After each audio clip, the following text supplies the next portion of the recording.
Hola compañeros, mi nombre es Carolina Zarco Juárez. A continuación, hablaremos de las principales ideas en relación al aprendizaje político y a la pedagogía que Gramsci describió en sus cuadernos de la cárcel. Asimismo, expondremos qué lo llevó a convertirse en un símbolo importante. Y finalmente, se hablará de su filosofía de la praxis y se darán algunos ejemplos al respecto de cada elemento mencionado. Para comenzar, hablaremos del aprendizaje político de Gramsci. Gramsci nació en Cerdaña, una de las naciones más pobres de Italia.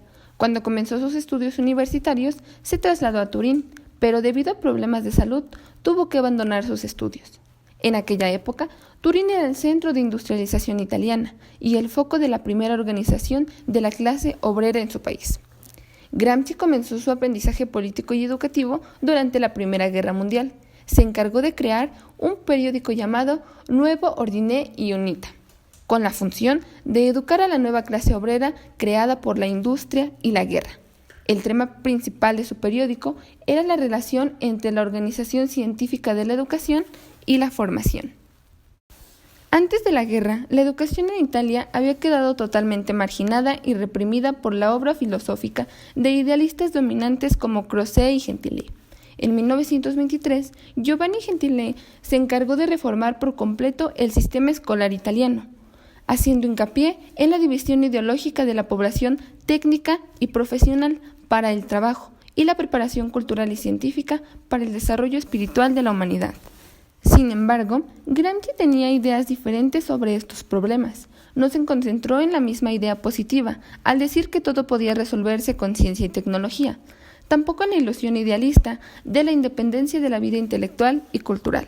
Más bien, él consideraba que el vínculo entre la organización del trabajo y la organización de la cultura era la nueva cultura profesional.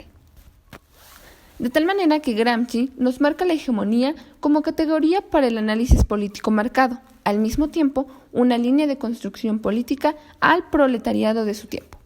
El término hegemonía deriva del griego egestai, que significa conducir, ser guía, ser jefe.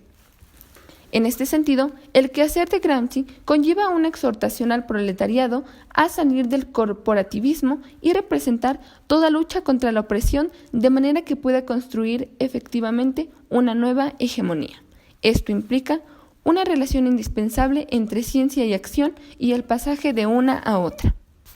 Gramsci centró su atención a la emergencia subjetiva, a partir de las experiencias de la insubordinación y la gestación de ámbitos de independencia y emancipación de la clase obrera, de tal manera que el concepto de subalternidad se construye por ende tratando de entender tanto una subjetividad determinada como su potencial transformación por medio de la conciencia y la acción política. Como consecuencia a la Gran Guerra que se vivió, la atención principal del momento era la clase obrera, y a partir de 1922, el régimen fascista descartó toda posibilidad de arreglar los problemas económicos, educativos de las masas, culturales y de procesos sociales de manera democrática. Momento en el cual Gramsci es arrestado por órdenes del gobierno de Mussolini, al promulgar la legislación especial que disolvería el Parlamento italiano y todas las organizaciones de oposición. El régimen fascista concluyó que la oposición más peligrosa sería la conjunción de la crítica y acción de intelectuales y políticos. Sin embargo, Gramsci no deja de trabajar y comenzó sus escritos sobre la hegemonía, es decir, el nexo entre la política y la educación, todo esto plasmado en sus conocidos cuadernos de la cárcel. La finalidad de estos escritos era el conocimiento como fin en sí mismo y no ningún objetivo práctico o político. Gramsci en su Historia de los intelectuales se refiere a ellos como el proceso de formación del espíritu público y escribe que los diferentes temas de su plan tienen en común el espíritu popular creador, es decir, el modo en que la hegemonía de un determinado grupo social va creciendo, desde el núcleo del grupo hasta su organización política. Dentro de una de sus cartas dice: el pensamiento desinteresado o el estudio como fin en sí mismo no son difíciles, no me gusta disparar en la oscuridad. Prefiero tener un interlocutor o adversario concreto, y habla de la naturaleza polémica de su entera formación intelectual. Ahora bien, designaremos qué lo llevó a ser un símbolo.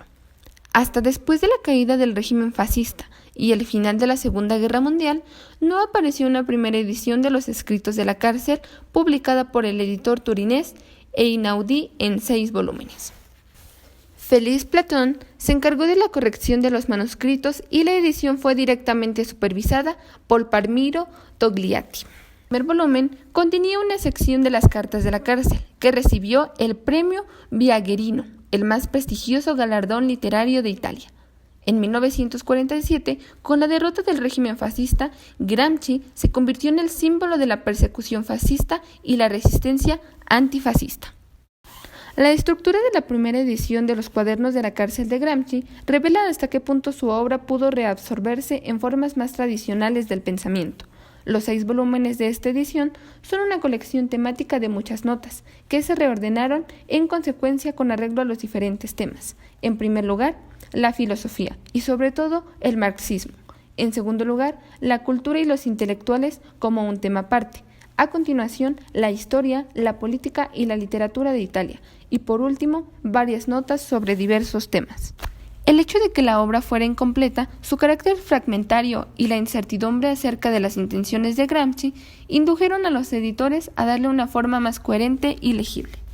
Las 2 ediciones hacen posible crear 2 ideas distintas de Gramsci. La reproducción fiel de su obra es mucho menos fragmentaria, un fuerte mensaje común repetido con insistencia. Gramsci quería descubrir la función intelectual real dentro de las sociedades, función que es siempre e inseparablemente de índole educativa y política. Mientras que la primera edición nos da una imagen tradicional de Gramsci como importante figura intelectual que incluso en la cárcel preserva su libertad espiritual leyendo, estudiando y escribiendo, destacando durante este periodo la fuerza dominante de la cultura. Aquí terminamos con el tema aprendizaje político y Gramsci como símbolo.